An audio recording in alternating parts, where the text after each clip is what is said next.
Hello guys, ito ang kwento ko. Ngayong araw, birthday ng ate ko.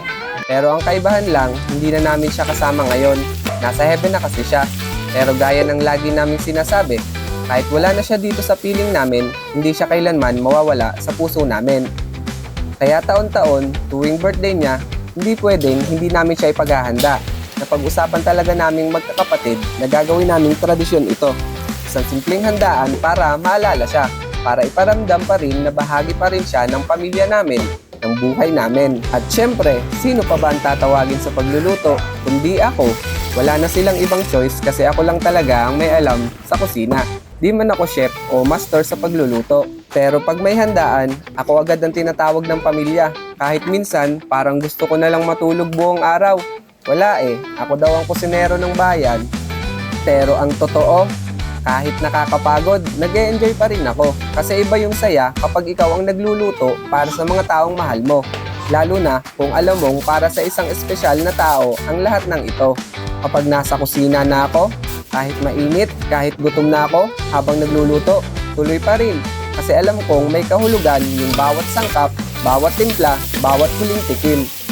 Ay balik muna tayo dito sa niluluto ko. Sabi nila, konti lang daw. Pero kayo nang humusga. Ang nakalista sa menu ngayong birthday celebration ni ate ay 1 kilong Bake Mac kasi paborito namin to. 1 kilo ng pansit, syempre, pampahaba ng buhay, kahit alam naming mas mahaba na ang buhay niya dyan sa langit. 2 kilong pork sisig para sa mahilig sa pulutan kahit wala namang inuman. 2 kilong fried chicken kasi may mga pamangkin na din kami. At syempre, pambata yan, paborito nila yan. 3 kilong buffalo wings para maanghang ang kwento habang kumakain. At 1 kilong lumpiang Shanghai, hindi kumpleto ang handaan pag wala nito, diga? Sabi ko nga, konti lang, pero sa totoo lang, parang panghandaan sa buong barangay. Pero kinaya ko.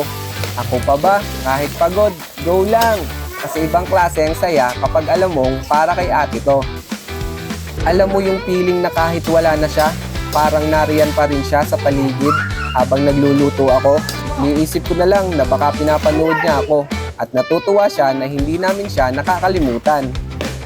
Kaya sa mga katulad kong may mga mahal sa buhay na nasa langit na, kung kaya nyong ipagdiwang pa rin ang alaala nila, gawin nyo. Hindi to para sa malaking handaan, kundi para sa pagmamahal na hindi napuputol kahit may paalam na. Na-realize ko rin na habang tumatagal, hindi pala talaga nawawala ang sakit sa pagkawala. Pero natututo kang dalhin.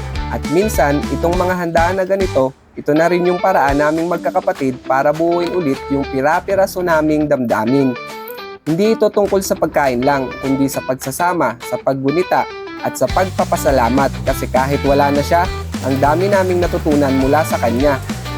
At ngayong ako yung nagluluto para sa kanya, para sa simpleng paraan na to, may ibabalik ko yung pagmamahal na binigay niya noon sa amin. Kaya salamat ate sa lahat at salamat din sa mga nanonood.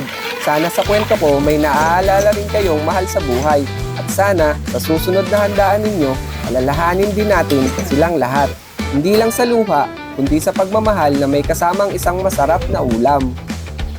Ito ang kwento ko ngayong araw, isang kwento ng pag-alala, ng pagmamahal at ng pusong handang magluto para sa alaala ng taong mahalaga.